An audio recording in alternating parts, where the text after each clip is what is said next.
مرحبا أهل الكمال مرحبا أهل النوادي. بسم الله الرحمن الرحيم. السلام عليكم ورحمة الله وبركاته.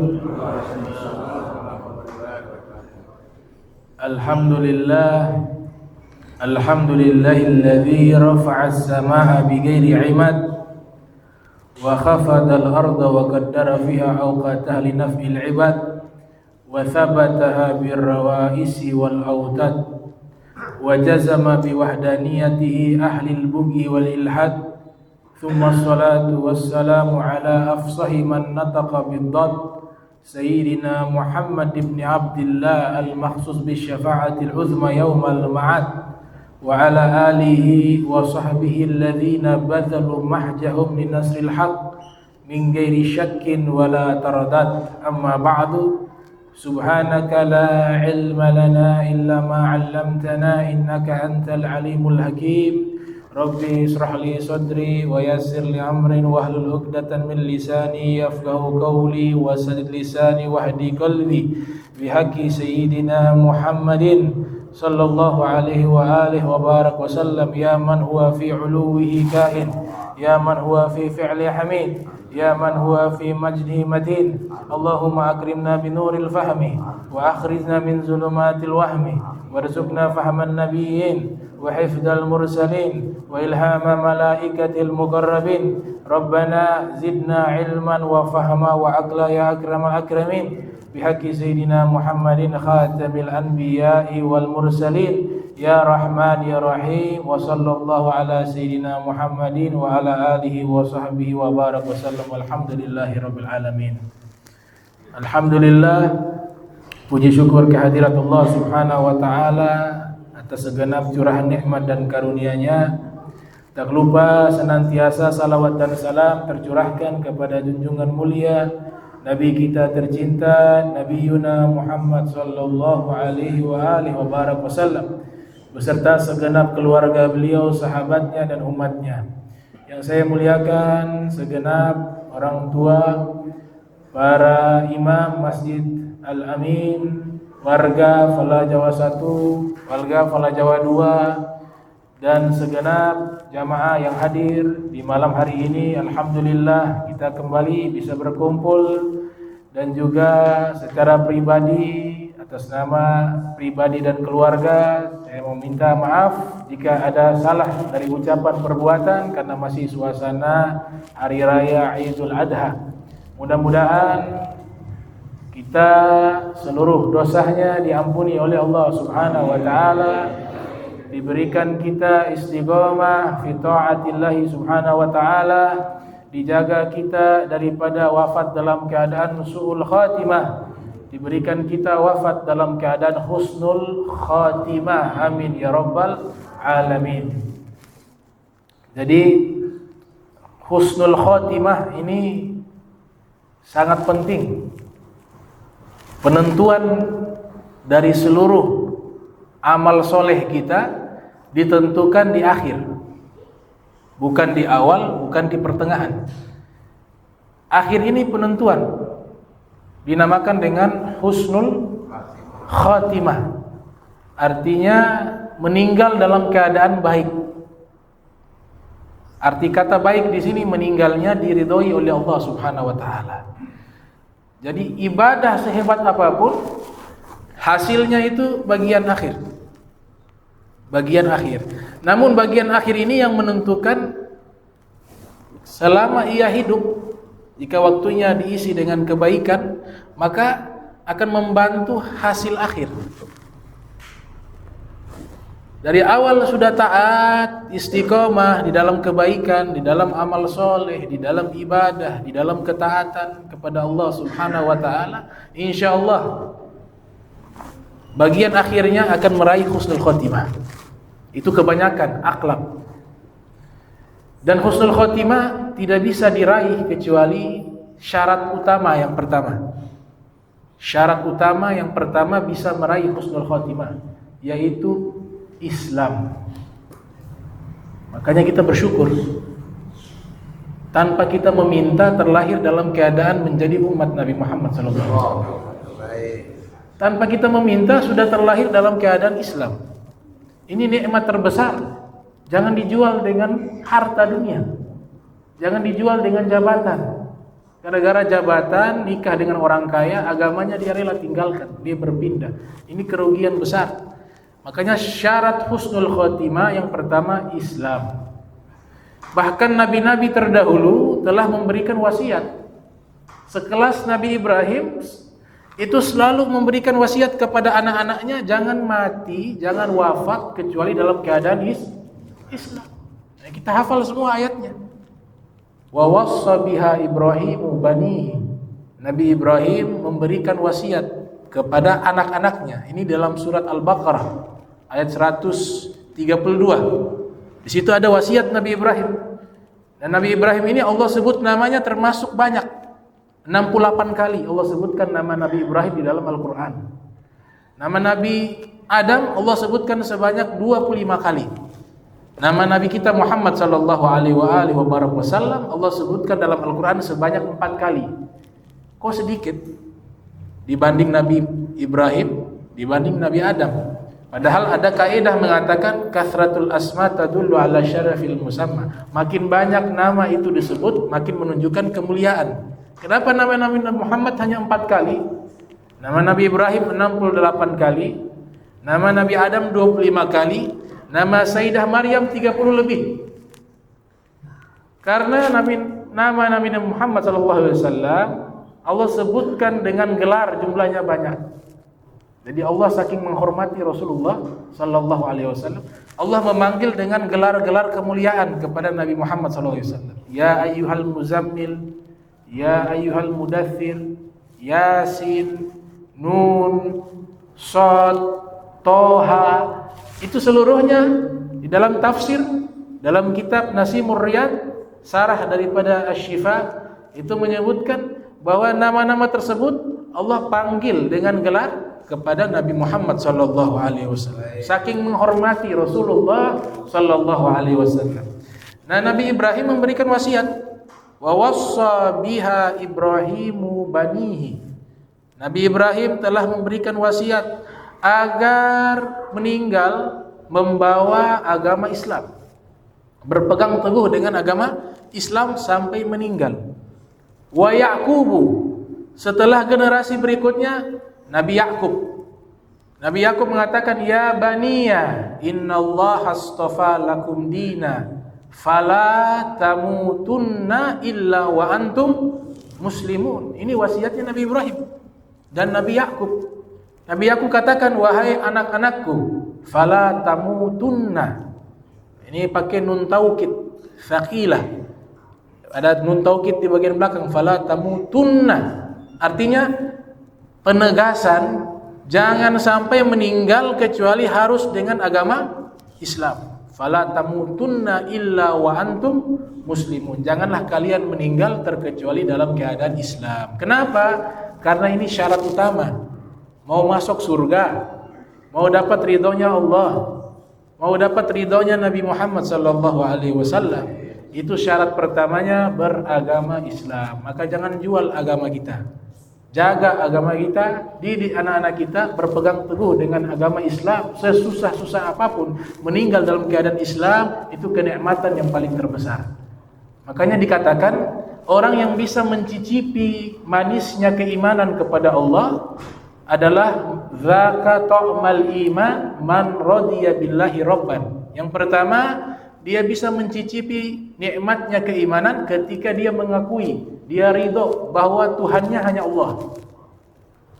Wa bi islami dina, dan dia terima dan rela bahwa agamanya adalah Islam. Wa bi Muhammad rasulah, dan dia terima dan ridho bahwa Nabi Muhammad sallallahu alaihi wasallam adalah utusan Allah Subhanahu wa taala. Maka nikmat Islam ini enggak bisa dibayar dengan harga apapun.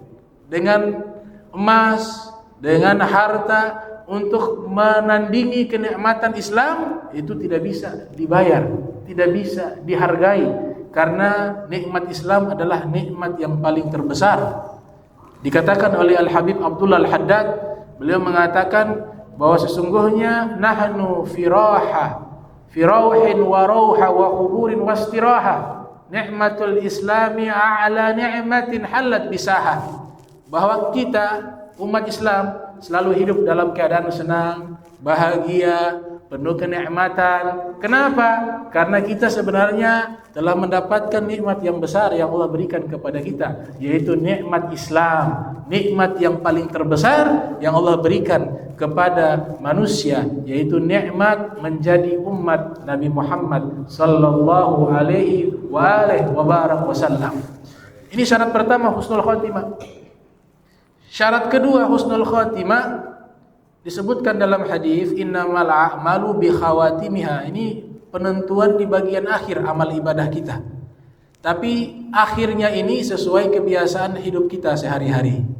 Bagian akhirnya husnul khatimah sesuai kehidupan kita sehari-hari ketika hidup. Yamutul mar'u ala ma 'asha alaih wa yub'atsu anhu ala ma mata alaih.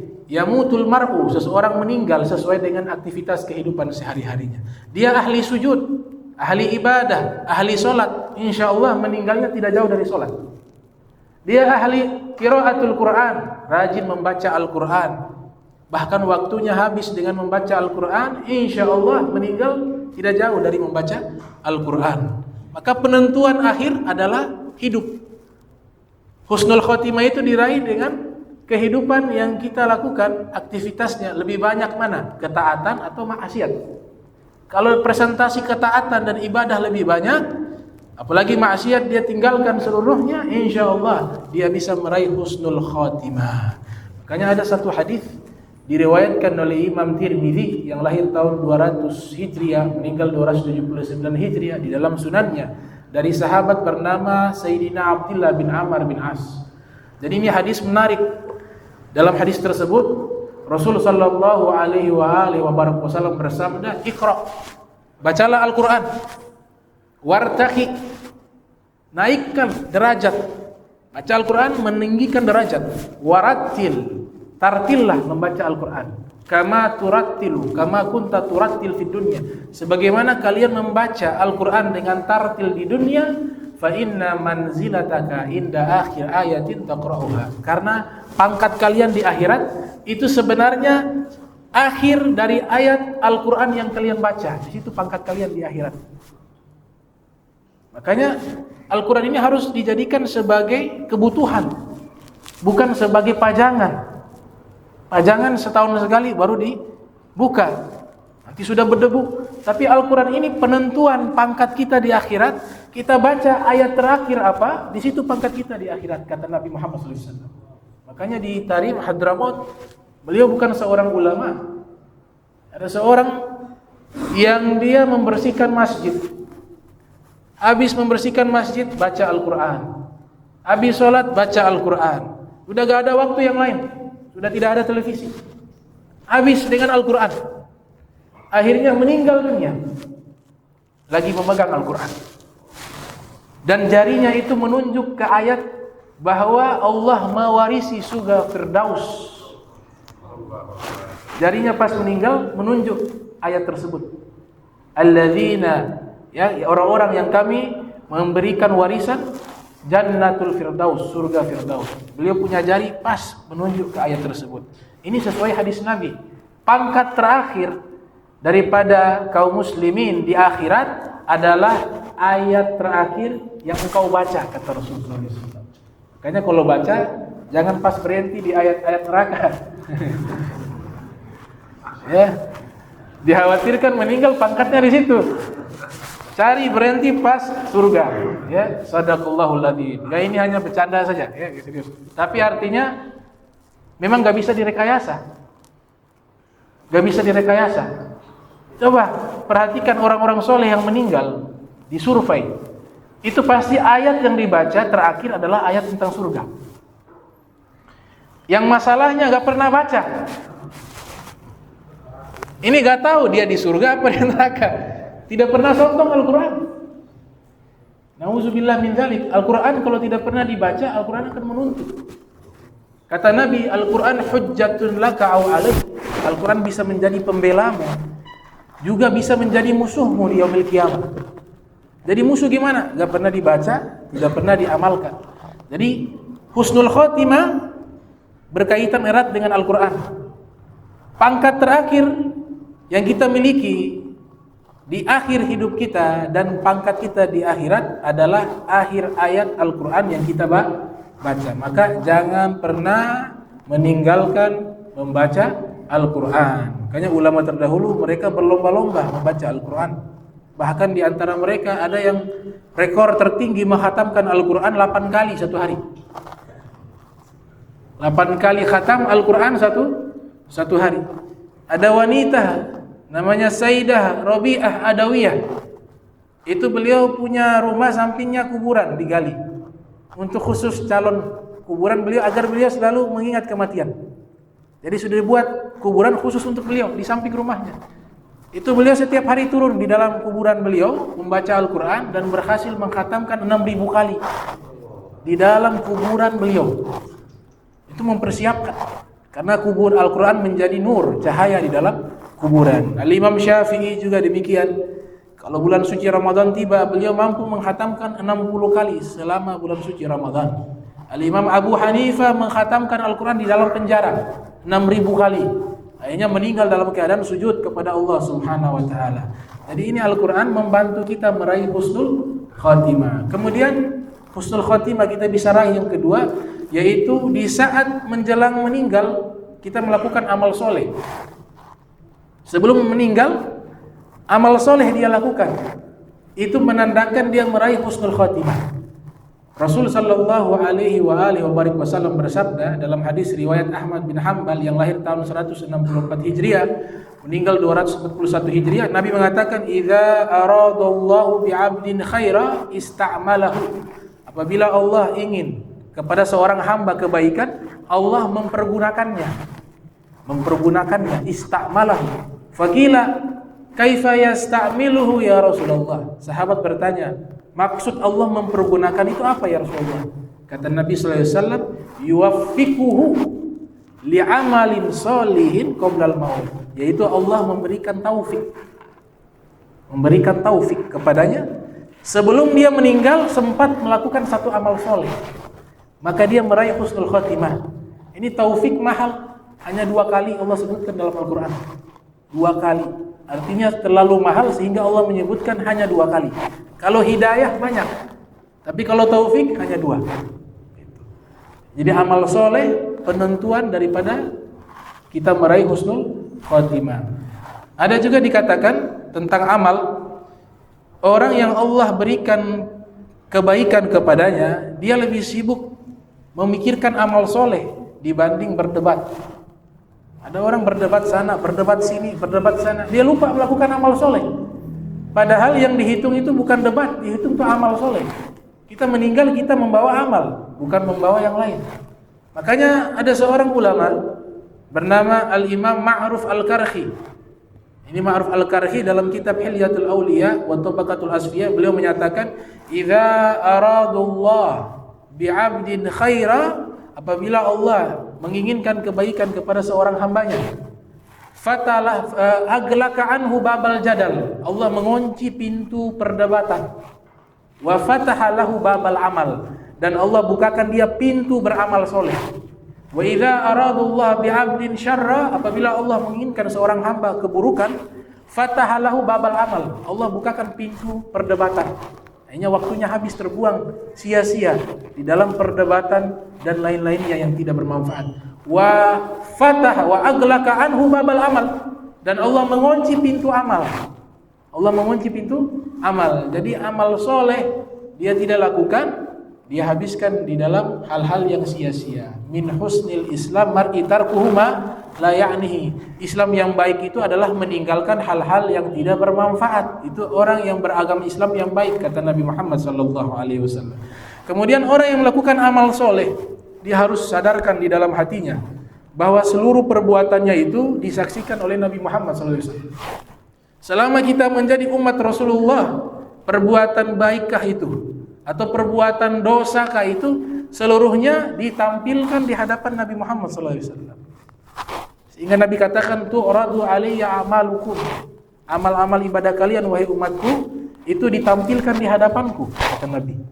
Fa in wajadta khairan hamidullah. Kalau amal kalian baik, saya memuji Allah.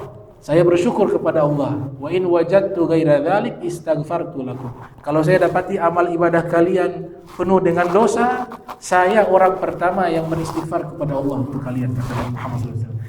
Artinya kita harus hadirkan hati, amal kita dilihat oleh Nabi sehingga muncul sifat malu melakukan kemaksiatan. Karena ditunjukkan di hadapan Rasul sallallahu alaihi wasallam.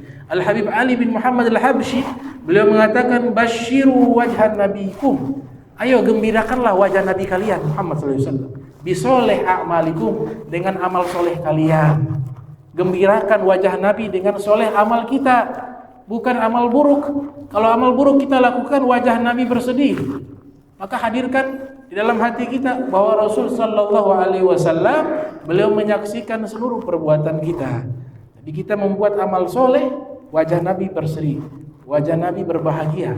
Basyiru wajha nabiyukum bisoleh a'malikum. Gembirakanlah wajah Nabi kalian dengan amal soleh kalian, kata Imam Al-Habib Ali bin Muhammad Al-Habsyi rahimahullah. Kemudian husnul khatimah yang ketiga yang bisa kita raih, tanda orang tersebut husnul khatimah, sebelum ruh terlepas dari jasadnya, dia sempat mengucapkan kalimat tauhid, la ilaha illallah. Makanya Nabi ajarkan lakinu mautakum biqauli la ilaha illallah. Tuntun orang-orang wafat kalian yang menjelang wafat dengan mengucapkan kalimat la ilaha illallah. Dalam hadis riwayat Abu Daud yang lahir tahun 202 Hijriah, meninggal 275 Hijriah, Rasul sallallahu alaihi wasallam bersabda, "Man kana akhir kalamihi la ilaha illallah dakhalal jannah." Siapa orang yang di akhir hidupnya dia sempat mengucapkan la ilaha illallah, dakhalal jannah, insyaallah dia masuk ke dalam surganya Allah Subhanahu wa taala. Jadi kalimat la ilaha illallah adalah kalimat pilihan. Dan orang-orang yang diizinkan untuk mengucapkan kalimat la ilaha illallah itu bukan berasal dari lisannya, tapi yang bisa membantu mengucapkan kalimat la ilaha illallah, yang membantu dia adalah amal solehnya. Amal solehnya yang membantu dia sehingga bisa mengucapkan la ilaha illallah sebelum dia meninggal dunia. Berapa banyak orang yang sulit untuk mengucapkan kalimat tersebut, padahal sudah dibantu di samping. Tapi ada orang dia mengucapkan dengan fasih kalimat tersebut, artinya Allah yang mengizinkan ia mengucapkan kalimat tersebut dengan bantuan amal-amal soleh ketika ia hidup, maka kalimat tersebut mudah diucapkan menjelang ia wafat. Oleh sebab itu ada seorang ulama bernama Sayyid Husain bin Thahir, seorang ulama besar sehingga dijuluki sebagai Al-Qur'anul Yamsi, Al-Quran yang berjalan. Jadi hidup beliau dengan Al-Quran, Al-Quranul Yamshi. Dilihat kedatangan beliau, Al-Quran yang berjalan. Waktu menjelang wafatnya, murid-muridnya mentalkin, membimbing untuk mengucapkan kalimat la ilaha illallah. Al-Habib Husain bin Thahir gak mampu mengucapkan kalimat la ilaha illallah. Murid-murid sudah mulai prasangka buruk. Guru kita, kenapa gak bisa mengucapkan la ilaha illallah? Dituntun, wahai guru, baca la ilaha illallah. Tidak bisa diucapkan oleh Habib Husain bin Thahir. Akhirnya Habib Husain bin Thahir ketika itu muntah, keluar darah menjelang wafatnya. Darahnya tulisan la ilaha illallah. Kemudian Habib Husain mengatakan, ya waladi, wahai anak-anakku, wahai murid-muridku, itu kalimat la ilaha illallah bagi orang-orang yang banyak lakukan dosa, bagi orang-orang yang banyak lalai ketika hidup, bagi orang-orang yang jauh dalam mengucapkan dan hidup di bawah kalimat la ilaha illallah. Adapun saya dari kecil saya hidup tidak pernah pisah dengan la ilaha illallah Muhammad Rasulullah. Jadi tidak perlu dituntun saya. Itu darah saya sudah menunjukkan bukti. Darah saya tulisan la ilaha illallah. Jadi seperti itu, ditalkin itu kalimat. Nah, kita butuh kalimat la ilaha illallah. Dan amal-amal soleh bukan hanya berupa membaca la ilaha illallah. Ada orang sedekah, pas sedekah meninggal, Allah pilih dia agar dia meninggal husnul khotimah. Ada orang ketika berpuasa meninggal dalam keadaan puasa, ini alamat dia meninggal dalam keadaan husnul khatimah. Maka di dalam hadis yang diriwayatkan oleh Huzaifah Al-Yamani dari Nabi kita Muhammad sallallahu alaihi wasallam, diriwayatkan Nabi bersabda, "Man, siapa orang qala la ilaha illallah, dia mengucapkan kalimat la ilaha illallah, ibtigha'a wajhillahi ta'ala, ingin meraih keridhaan dari Allah Subhanahu wa taala, fa khutima lahu dakhalal jannah. Namun di saat akhir hidupnya dia meninggal membawa kalimat tersebut, dia masuk ke dalam surganya Allah Subhanahu wa taala. Wa man shoma yauman ibtigha'a wajhillahi subhanahu wa taala fa khutima lahu dakhalal jannah. Orang yang berpuasa ingin meraih ridhonya Allah Subhanahu wa taala, kemudian di akhir daripada kehidupannya dia meninggal dalam keadaan berpuasa, apa kata Nabi?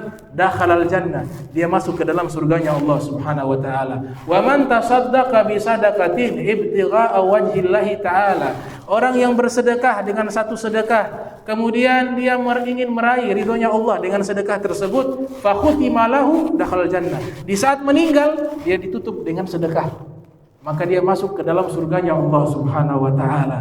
Jadi amal-amal soleh penentuan kita meraih husnul khatimah. Kemudian yang berikutnya, tanda orang tersebut husnul khatimah, ketika meninggal dunia keringat di bagian jidat, ada keringat mengalir di bagian jidatnya, itu tanda dia meraih husnul khatimah. Nabi kita Muhammad sallallahu alaihi wasallam, ini hadis riwayat daripada sahabat namanya Buraidah, diriwayatkan oleh Imam An-Nasa'i, lahir tahun 215 Hijriah, meninggal tahun 303 Hijriah. Nabi sallallahu alaihi wasallam bersabda, mautul mu'min, wafatnya orang beriman. Kalimat orang beriman. Mautul mu'min bi'arakil jabin, meninggalnya orang beriman, tandanya adalah keringat berkucuran di jidatnya. Jabin itu jidat, keringat. Di dalam kitab Nihayatuz Zain yang disusun oleh Syekh Nawawi Al-Bantini, tanda orang tersebut meraih husnul khatimah atau tanda orang tersebut penghuni surga, ketika meninggal dunia mengeluarkan air mani. Mengeluarkan air mani. Kenapa air mani dijadikan tanda? Karena malaikat menarik dengan lembutnya sehingga terasa nikmat, roh itu terlepas dari jasad, maka keluarlah air mani. Itu tanda. Kemudian wajahnya bercahaya, wajahnya bersinar, kemudian ekspresi wajahnya dengan senyuman, itu sebagai alamat penghuni surga. Alamat penghuni surga disebutkan oleh Syekh Nawawi Al-Bantini. Kemudian untuk meraih husnul khatimah yang berikutnya, yaitu meninggal dalam keadaan syahid. Dalam keadaan syahid fi sabilillah. Nabi kita sallallahu alaihi wasallam, ini hadis riwayat Imam Muslim yang lahir 204 Hijriah, meninggal 261 Hijriah, dari sahabat Abi Hurairah. Abi Hurairah berkata, Rasul sallallahu alaihi wasallam bersabda kepada para sahabat, "Ma ta'udduna syahida fiikum?" Menurut kalian orang yang syahid itu seperti apa? Qalu, para sahabat mengatakan, orang yang syahid itu ya Rasulullah, man qutila fi sabilillah fa huwa syahid. Orang yang terbunuh di dalam medan perang, dia itulah syahid. Kata Nabi SAW, inna syuhada ummati idzan qalil. Kalau syahid hanya terbatas orang yang berperang, berarti syahid di umatku sedikit, kata Nabi SAW. Syahid itu luas, kata Nabi SAW. Yang pertama, kata Nabi, mereka bertanya, faman ya Rasulullah. Kemudian siapa mereka orang-orang yang syahid fi sabilillah ya Rasulullah? Kata Nabi SAW, yang pertama, man kutila fi sabilillah fa huwa syahid. Orang yang wafat di medan perang, jihad fi sabilillah, maka dia syahid. Wa man mata bi ta'un fa huwa syahid. Orang yang wafat karena terkena wabah penyakit menular, penyakit ta'un dan lain-lainnya, fa huwa syahid, maka dia meraih syahid, kata Nabi SAW. Wa man mata fil badni fa huwa syahid. Orang yang wafat karena sakit perut, fa huwa syahid, maka dia meraih syahid, kata Nabi SAW. Kemudian Nabi katakan wal gharik syahid. Orang yang wafat tenggelam di lautan, syahid, dia juga meraih syahid, kata Nabi SAW. Fi riwayatin ukhra, dalam satu riwayat Nabi katakan wanita yang melahirkan kemudian meninggal dunia dalam proses melahirkan, kata Nabi, fahiya syahidah, dia juga syahid. Orang yang membela hartanya, hartanya mau dirampas, mau dirampok, dia berjuang membela hartanya, akhirnya terbunuh, kata Nabi, fahuwa syahid, dia juga mendapatkan syahid, kata Rasulullah SAW. Orang yang harik, meninggal dalam keadaan kebakaran, terbakar, kata Nabi, fahuwa syahid, dia juga syahid, kata Rasul sallallahu alaihi wasallam. Ini anugerah yang Allah berikan, orang yang wafat dalam keadaan syahid, insyaallah dia meraih husnul khatimah. Kemudian untuk meraih husnul khatimah yang berikutnya, adalah mendapatkan kesaksian dari orang-orang yang ada di sekitarnya. Ketika dia meninggal dunia, orang-orang yang terdekat, orang-orang yang tinggal sekampung dengannya menyatakan ini orang baik. Maka dia mendapatkan kesaksian kebaikan dari orang, insyaallah dia meraih husnul khatimah. Ini hadis riwayat muttafaqun alaih dari Imam Bukhari dan Muslim dari Anas. Sayyidina Anas mengatakan bahwa pernah Nabi dengan para sahabat berkumpul, kemudian marru bi janazah, lewat satu jenazah di hadapan Nabi sallallahu alaihi wasallam. Fa athnau 'alaiha khairan. Kemudian orang-orang yang ada di sekitar Nabi memuji jenazah tersebut dengan kebaikan. Ini orang baik. Ini orang Masya Allah, orang soleh, orang baik. Faqala Nabi, kemudian Nabi bersabda, wajib. Summa marru bi janazah. Tidak lama kemudian lewat jenazah kedua. Fa athnau 'alaiha syarra. Jenazah kedua ini bukan dipuji kebaikannya. Bahkan disebutkan bahwa orang ini jahat. Orang ini dulu hidup buruk, dia jahat kepada tetangganya, kepada keluarganya, kepada warganya, hidupnya selalu mengganggu kaum muslimin, orang-orang yang di sekitarnya. Dibuat pujian-pujian, bukan suatu pujian tapi suatu celaan kepada jenazah tersebut. Faqala Nabi bersabda, wajib. Faqala Umar bin Khattab. Sayyidina Umar bin Khattab ada di samping Rasul sallallahu alaihi wasallam mengatakan, "Ma wajabat?" Apa itu wajib? Faqala Nabi sallallahu alaihi wasallam, Nabi bersabda, "Hadza asnaitum alaihi khaira fawajabat lahul jannah." Jenazah yang pertama tadi kalian memuji dengan kebaikan kepadanya, maka wajib dia mendapatkan surga, kata Rasul sallallahu alaihi wasallam. Wa hadza asnaitum alaihi syarra fawajabat lahun nar. Jenazah kedua kalian mencela dia, menyebutkan bahwa orang ini jahat, orang ini buruk, kata Nabi sallallahu alaihi wasallam, fawajabat lahun nar, maka wajib baginya neraka, kata Rasul sallallahu alaihi wasallam. Antum syuhadaullahi fil ard, karena kalian ini menjadi saksi-saksi matanya Allah di bumi, kata Nabi sallallahu alaihi wasallam. Ini sesuai dengan ayat Al-Qur'an. Wa kadzalika ja'alnakum ummatan wasata litakunu syuhada'a 'alan nasi wa yakuna ar-rasulu 'alaikum syahida. Dalam Al-Quran disebutkan, kami jadikan kalian umat pertengahan, litakunu syuhada 'alan nas, agar kalian menjadi saksi di hadapan seluruh manusia. Wa yakunu rasulu 'alaikum syahida, dan Nabi Muhammad sallallahu alaihi wasallam juga menjadi saksi bagi kalian. Ya ayyuhan nabiyyu inna arsalnaka syahidan wa mubasysyiran wa nadhiran wa da'iyan ila Allah biiznihi wa sirajan munira. Allah sebutkan, wahai Nabi Muhammad, kami utus engkau syahidah, sebagai saksi. Saksi apa? Nanti di yaumil kiamah disebutkan dalam kitab Al-Khosais Ummatil Muhammadiyah. Itu dikumpulkan seluruh manusia, kemudian Allah mengatakan kepada orang-orang penghuni neraka, ayo kalian masuk neraka. Mereka mengatakan, ya Allah, kami tidak tahu ada perintah dari engkau. Kami belum tahu datangnya agama Islam. Kami belum dengar datangnya kebaikan. Makanya kami bermaksiat karena kami tidak tahu. Maka waktu itu dia datangkan Nabi Muhammad SAW sebagai saksi. Ya Rasulullah, apakah benar engkau belum menyampaikan? Kata Nabi, saya sudah sampaikan seluruhnya ya Rabb. Maka Allah mengatakan, ini Nabi Muhammad menjadi saksi. Beliau telah menyampaikan kepada seluruh manusia bahwa yang mengikuti agama Islam, yang taat kepada Nabi, dia tempatnya di surga. Yang tidak mau taat kepada Nabi, dia tempatnya di dalam neraka. Sudah, ini kesaksian dari Nabi Muhammad SAW diambil. Maka mereka masih mengelak.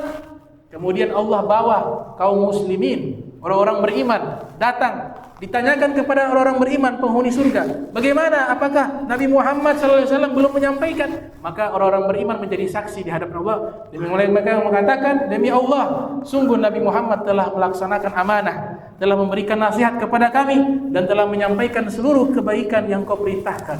Maka saat itulah dijadikan syuhada, para saksi, yaitu umat Islam, kemudian syahidah, saksi tunggal, yaitu Nabi Muhammad sallallahu alaihi wasallam. Kemudian husnul khatimah yang berikutnya, meninggal di hari-hari yang baik. Itu tanda ia meraih husnul khatimah. Di antara hari yang baik yang disebutkan dalam hadis diriwayatkan oleh Sayyidina Abdullah bin Amr bin As. Nabi sallallahu alaihi wasallam bersabda, "Ma min muslimin yamutu jum'ata aw lailatal jum'ati illa waqahu Allah taala fitnatal qabr. Tidaklah seorang muslim meninggal dunia di hari Jumat. Di hari Jumat. Aw lailataha ai lailatal Jumat, atau meninggalnya di malam Jumat. Ini jaminan dari Nabi kita Muhammad sallallahu alaihi wasallam, dari wahyu yang Allah wahyukan kepada Nabi Muhammad. Tidaklah seorang muslim meninggal di hari Jumat atau di malam Jumat terkecuali Allah akan jaga jenazah tersebut atau orang tersebut dari fitnah kuburan. Fitnah kubur, azab kubur. Artinya dia tidak akan terkena azab kubur meninggal di hari Jumat. Meninggal di hari Jumat. Jadi ada meninggal sesuai dengan hari baik, hari Jumat, malam Jumat. Ada yang meninggal dalam keadaan terbaik. Kapan? Paling terbaik sujud. Ketika sujud dia meninggal dunia, itu posisi paling terbaik. Kenapa? Karena dalam hadis Nabi katakan paling dekatnya hamba dengan Allah di saat dia sujud kepada Allah. Meninggal paling dekat dengan Allah dalam keadaan sujud. Makanya anak dari Fudail bin Iyad itu, beliau ini dapat dilarang oleh ayahnya kepada para qori, para pembaca Al-Quran yang memiliki suara indah. Dia katakan kepada para qori, kalau ada anak saya, anaknya Fudail bin Iyad, jangan kalian baca Al-Quran di depannya. Kenapa? Karena suara kalian ini bagus, indah, kemudian beliau ini sangat meresapi makna Al-Quran. Jadi jangan baca di depannya. Ini anak saya seumur hidup, orang soleh, tapi seumur hidup tidak pernah khatam Al-Quran, walaupun satu kali. Bingung nih para murid-murid mengatakan, bagaimana dia orang soleh tapi tidak pernah khatam Al-Quran? Kata Fudail bin Iyad, ini disebutkan dalam kitab Tabaqatul Awliya Ibnu Mulaqqin. Kata Fudail bin Iyad, anak saya kalau baca Al-Quran, di situ diceritakan neraka, pingsan. Baca lagi, ada azab Allah, ada kemurkaan Allah, pingsan. Jadi baca, beliau meyakini bahwa berita yang ada dalam Al-Quran adalah benar, dan beliau membayangkan sehingga masuk ke alam tersebut. Alam di mana yaumil kiamah, beliau baca pingsan. Pokoknya tentang azab, tentang hari kiamat, beliau baca pingsan. Sehingga tidak pernah sempat khatam Al-Quran walaupun satu kali, karena terlalu banyak pingsan. Luar biasa. Sehingga dikatakan kepada para qori, kalau anak saya ada, jangan pernah bacakan Al-Quran di hadapannya. Ada satu qori dia baca tentang hari kiamat, pas anaknya Fudail bin Iyad ada di hadapannya. Dia hayati itu bacaan dengan suara yang indah, akhirnya meninggal dunia. Ruh terlepas dari jasad, meninggal dunia karena saking memahami makna-makna daripada ayat Al-Quran dan sangat meyakini bahwa isi Al-Quran seluruhnya benar dari Allah Subhanahu wa taala. Shadaqallahul azim. Sungguh benar sabda dan firman-Nya Allah Subhanahu wa taala dan sabdanya Nabi Muhammad sallallahu alaihi wasallam. Kemudian terakhir, untuk meraih husnul khatimah, yang terakhir caranya adalah dia habiskan waktunya menuntut ilmu agama Islam. Dia menghabiskan waktunya menuntut ilmu agama Islam. Ini cara yang paling mudah meraih husnul khatimah, dengan syarat. Yang pertama, niat menuntut ilmu agama apa? Imam Ghazali katakan, talabna ilma li ghairillah fa aba illa ayyakuna lillah. Kami dulu menuntut ilmu niat bukan karena Allah, maka ilmu menolak kami. Kami rubah niat belajar ilmu agama untuk Allah, untuk amal soleh, maka ilmu itu datang kepada kami. Jadi niat menuntut ilmu karena Allah Subhanahu wa taala, bukan yang lain. Kata Nabi sallallahu alaihi wasallam, man ta'allamal ilma, siapa yang belajar ilmu, liyubahiya bihil ulama, untuk menunjukkan kehebatannya di hadapan para ulama, yumariya bihis sufaha, atau ingin menunjukkan kealimannya di hadapan orang-orang yang tidak berilmu, au yasrif bihi wujuhun nas, atau ingin meraih simpati manusia, adkhalahu Allahun nar, Allah masukkan orang itu ke dalam neraka, kata Nabi sallallahu alaihi wasallam. Jadi niatnya betul-betul tulus. Itu yang namanya al-ikhlas. Al-ikhlas, niatnya tidak yang lain kecuali Allah Subhanahu wa taala, untuk diamalkan dan untuk dia memberikan manfaat kepada orang sekitarnya. Tapi kalau niat selain pada itu, maka ilmu tersebut tidak menjadi ilmu yang mengantarkan untuk meraih husnul khotimah. Padahal ilmu agama yang dituntut itu jalannya bukan jalan di dunia, tapi jalan menuju surga. Man salaka tariqan yaltamisu fihi ilma, sahalallahu bihi tariqan ilal jannah. Siapa yang berjalan menuntut ilmu agama, Allah mudahkan jalannya menuju kepada surganya Allah Subhanahu wa taala. Wa man ta'allama ilma, siapa yang belajar satu ilmu agama, bukan banyak, satu saja. Pakai ilma, bukan pakai al-ilma, satu ilmu. Man ta'allama ilma atau man intakala liyata'allama ilma, siapa yang berpindah-pindah tempat hanya untuk mencari atau belajar satu ilmu agama, ghufira lahu qabla an yakhtua. Belum sempat melangkahkan satu langkah kaki, dosa-dosanya sudah diampuni oleh Allah Subhanahu wa taala. Bahkan dia berjalan, ini kita semua nih yang datang ke Masjid Al-Amin niat untuk menuntut ilmu agama. Niat untuk hadir majelis ilmu, hakikatnya kita berjalan bukan di atas aspal. Hakikatnya kita berjalan di atas sayap malaikat. Nabi SAW, walaupun ini ada yang mengatakan bahwa ini bukan hadis, ini dari seorang tabi'in namanya Safwan ibnu Assal al-Muradi. Beliau mengatakan, innal malaikata latada'u ajnihataha li talabil ilmi ridan bima yasna. Sesungguhnya malaikat membentangkan sayapnya bagi para penuntut ilmu agama, karena malaikat senang dengan apa yang mereka lakukan. Jadi malaikat memberikan kemuliaan penuntut ilmu berjalan di atas sayap malaikat. Ada satu ketika ada orang santri, dia tidak percaya dengan riwayat tersebut. Dia bilang, mana ada malaikat bisa bentangkan sayap, saya tidak pernah lihat itu malaikat. Dia mengingkari riwayat tersebut. Satu kali dia datang ke gurunya, selesai dia belajar, dia pulang, pada penuntut ilmu berjalan, dia lihat dengan mata kepalanya. Itu penuntut ilmu agama Islam, mereka berjalan di atas cahaya. Akhirnya matanya buta karena tidak sanggup melihat cahaya yang sangat terang dari sayap malaikat. Buta matanya karena melihat itu sayap malaikat. Jadi ini meraih husnul khotimah. Man kharaja, siapa yang keluar fi talabil ilmi, di dalam menuntut ilmu agama, fahuwa fi sabilillah, dia ditulis sebagai orang lagi berjuang, lagi berperang di jalan Allah Subhanahu wa taala, hatta yarji, sampai dia kembali ke rumahnya. Dalam kitab Ihya Ulumuddin, kalau di tengah jalan dia meninggal dunia, ini penuntut ilmu, maka fa bainahu wa bainal anbiya'i fil jannati darajatun wahidah. Di surga nanti dia dengan para nabi beda satu derajat. Satu derajat dengan para nabi. Kata Imam Ghazali, riwayatkan dalam kitab Ihya Ulumuddin. Yang terakhir, ini memang hadis ini jarang dikeluarkan, tapi didapati dari muhaddis yang ada di kota Malang. Namanya Profesor Dr. Al-Muhaddis Al-Habib Abdullah Ibn Abdul Qadir Balfaqih. Ini beliau waktu belajar di masa kecil pernah tidak tidur berbulan-bulan. Belajar tidak pernah tidur berbulan-bulan menghafal, karena beliau ada yang mengatakan beliau punya hafalan hadis itu hampir 700.000, 800.000 hadis Nabi. Beliau hafal. Terkenal bukan hanya di Indonesia, tapi diakui juga oleh ulama dunia di zamannya. Itu saking belajarnya sungguh-sungguh, khususnya dalam ilmu hadis. Beliau sampai keluar darah dari mulutnya, muntah darah. Karena sudah duduk terlalu lama, sudah jarang minum air putih, akhirnya tidur juga kurang, itu keluar darah. Saya baca manakibnya, itu darah keluar, muntah darah. Sampai ayahnya Al-Habib Abdul Qadir, seorang ulama besar, melarang, engkau belajar jangan terlalu forsir, nanti bisa sakit.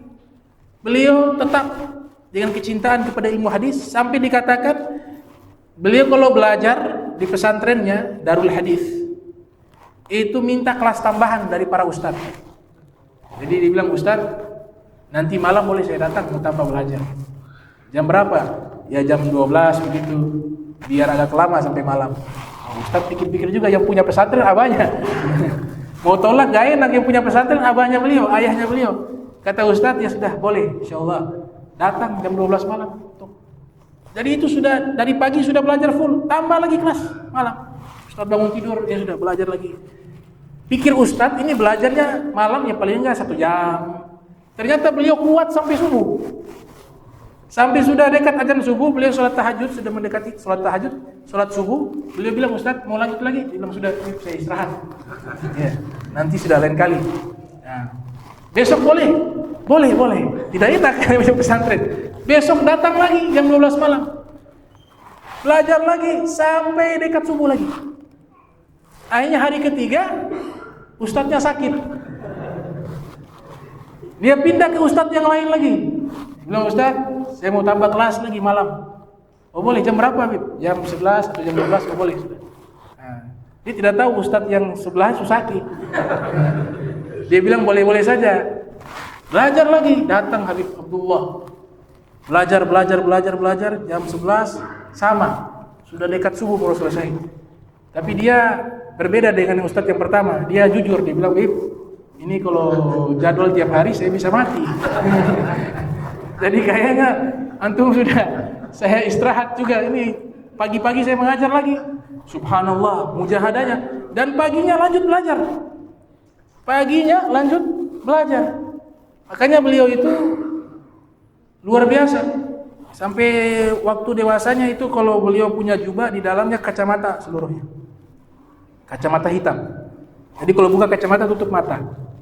Ini mata beliau ini dari kecil sampai beliau sudah usia tua gak pernah maksiat mata.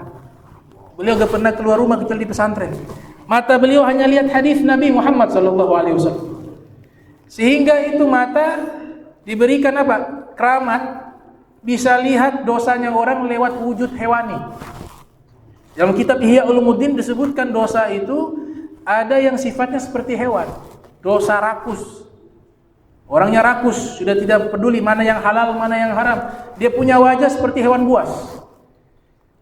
Dosa tukang fitnah seperti ular dan seterusnya.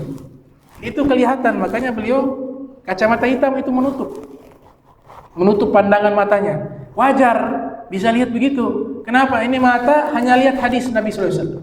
Tidak pernah lihat maksiat. Sampai meninggal dunia. Beliau hafal hadis hampir 700.000 hadis Rasul sallallahu alaihi wasallam. 700.000 hadis Nabi Muhammad SAW. Profesor Dr. Al-Habib Abdullah Balfaqih. Beliau punya gelar doktor di Suriah. Itu kalau terkenal di Malang, Darul Hadis. Jadi beliau sudah dididik oleh ayahnya di pesantren, tidak keluar dari pesantren, dijaga, tidak ada televisi, tidak ada tontonan-tontonan, habis dengan Al-Quran, dengan hadis Nabi, dengan ilmu, dengan ibadah. Begitu, dari kecil sampai dewasa.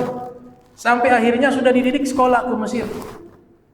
Lolos S1, pindah lagi ke Suriah, ambil disertasi S3. Luar biasa, beliau berangkat dari Mesir, kitab ketinggalan di pesawat. Akhirnya pesawat balik ke Mesir. Jadi beliau masuk ke Suriah gak bawa buku. Pas kuliah S3, jurusan hadis, beliau diuji coba oleh para dosen, disertasinya S3 tentang hadis, masuk beliau tangan kosong, gak bawa buku, gak bawa pena. Duduk, ditanya sama para dosen, dia bilang, ya fulan, ya Said Abdullah bin Abdul Qadir, mana makalah? Dia bilang, mohon maaf, saya punya kitab-kitab tertinggal di Mesir semuanya. Lalu terus bagaimana mau presentasi? Dia bilang, tapi alhamdulillah itu kitab yang tertinggal semuanya sudah di kepala saya. Jadi tidak repot lagi dibawa. Kalau mau tes silakan. Nah, dites. Beliau sebutkan hadis-hadis. Antum kalau lihat beliau sebutkan satu hadis, itu dari beliau, ayah beliau atau dari guru beliau satu persatu sampai ke Nabi Muhammad SAW. Bisa 60, bisa 40 orang, bisa 50 orang disebutkan. Disebutkan nama kitabnya, halamannya, cetakan kitabnya, kemudian mazhab Syafi'i seperti apa, mazhab Abu Hanifah seperti apa, Ahmad bin Hanbal seperti apa, Maliki seperti apa. Disebutkan secara rinci dari hafalan. Itu Al-Habib Abdullah bin Abdul Qadir Balfaqih. Dalam satu hadis beliau pernah bersabda, beliau pernah menyampaikan, bukan bersabda, pernah menyampaikan hadis dari Nabi Muhammad SAW. Nabi menyatakan, man ta'allama ilma inda ahlil bait, siapa yang belajar ilmu agama dari ahlul bait Nabi Muhammad SAW, min hamalati sunnati, yang mereka berpegang teguh dengan sunnahku, min syukkatin ba'idah, dan mereka itu nuntut ilmu dari tempat yang jauh, datang jauh-jauh tujuan menuntut ilmu agama. Atalallahu umrahu, maka orang tersebut Allah panjangkan umurnya. Wa awsallahu rizkahu, dan Allah akan luaskan rizkinya. Wa amatahu ala husnil khatimah, dan orang tersebut akan Allah wafatkan dalam keadaan husnil khatimah. Ini memang saya sudah cari di kitab hadis, memang tidak ditemukan. Tapi kalau menyatakan beliau muhaddis, mungkin beliau punya kitab yang kita tidak miliki. Beliau hafal hadis sampai 1.700.000. Beliau muhaddis, musnid. Ini hadis diriwayatkan oleh beliau langsung kepada anak-anaknya. Anak-anaknya menyampaikan kepada murid-muridnya. Murid-muridnya menyampaikan kepada masyarakat. Jadi hadis ini hadis langka. Yang terakhir, ini penting. Kita kalau ingin meraih husnul khatimah harus banyak meminta kepada Allah. Banyak berdoa meminta husnul khatimah. Jadi ada satu riwayat dikatakan inna syaitan yaqul, setan berkata, qasama zahri alladhi yas'alullah ta'ala husnal khatimah. Orang yang suka meminta kepada Allah husnul khatimah, orang tersebut sudah menghancurkan punggungku, kata setan. Kenapa? Orang yang suka meminta husnul khatimah, insya Allah Allah akan berikan. Sehingga usaha setan menggoda tujuannya satu, agar orang itu masuk neraka. Usaha yang keras dari setan untuk menjerumuskan orang masuk ke dalam neraka. Ketika kita minta doa husnul khatimah, Allah jaga kita dari meninggal dari su'ul khatimah. Sehingga dikatakan qasama zahri. Ini kata setan, saya punya punggung hancur. Bagi orang yang suka berdoa minta husnul khatimah. Nah, dia punya doa sering kita baca, ya Allah biha, ya Allah biha, ya Allah biha, ya Allah bi husnil khatimah. Nah, sebagian para guru menambah apa? Kalimat ba'da tulil umri wal afiyah, setelah panjang umur dan afiat. Kenapa ditambah itu? Karena ya Allah biha, ya Allah biha, ya Allah bi husnil khatimah itu artinya kita minta mati di dalam keadaan baik. Dikhawatirkan ada malaikat lewat, malaikat pencabut nyawa lewat, pas kita lagi minta ya Allah biha, ya Allah biha, ya Allah bi husnil khatimah, oh dia minta husnul khatimah, ya harus mati, sudah dicabut. Makanya minta panjang umur dan afiat, panjang umur dan afiat. Maka doa itu juga harus diperhatikan, jangan sampai salah berdoa. Pertama yang dilarang dalam berdoa, jangan minta sabar. Kalau minta sabar, Allah uji dulu.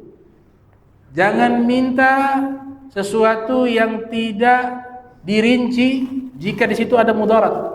Ada orang datang ke Imam Habib Abdullah Al-Haddad. Wahai Imam Al-Qutub Al-Habib Abdullah Al-Haddad, saya ini sehari-hari makan susah. Bagaimana cara biar saya makan itu mudah? Saya orang susah. Kalau boleh sehari 3 kali. Bilang begitu. Akhirnya kata Imam Haddad, ya doa kepada Allah Ta'ala, minta. Akhirnya dia minta, ya Allah berikan saya bisa makan sehari 3 kali, tanpa kerja, tanpa usaha. Setiap hari dia punya wirid doa itu. Habis sholat, ya Allah berikan saya bisa makan sehari 3 kali tanpa kerja, tanpa usaha. Akhirnya Allah ijabah doanya, masuk penjara. Masuk penjara, dapat makan gratis, tanpa kerja, tanpa usaha. Kenapa? Doanya salah, kurang rinci. Ya, insyaallah. Jadi doa itu hati-hati, harus kita susun kata dengan baik. Mudah-mudahan ini bisa bermanfaat. Ya, saya minta maaf jika ada salah kaca dalam ucapan dan perbuatan. Mudah-mudahan Allah Taala ampunkan dosa kita. Allahumma jam'ana hadza jam'an marhuma wa tafarraqana min ba'di tafarraqa ma'suma wa la taj'al minna wa la minna syaqiyya wa la mahruma. Allahumma nadhih qulubana an ta'alluqi biman duna waj'alna min qaumin tuhibbuhum wa yuhibbuna. Rabbana wa hab lana min azwajina wa dhurriyyatina qurrata a'yun waj'alna muttaqina imama. Allahumma ighfir lana wa lil mu'minina wal mu'minat wal muslimina wal muslimat al ahya minhum wal amwat ya qadiyal hajat ya rabbal bariyat. Rabbana atina fid dunya hasanah wa fil akhirati hasanah wa qina adzabannar wadkhilna jannata ma'al abrar ya aziz ya ghafar ya rabbal alamin. Wa sallallahu alaihi wasallam Muhammadin wa ala alihi wa sahbihi wa barik wa sallam wa la fuminku wa assalamu alaikum warahmatullahi wabarakatuh.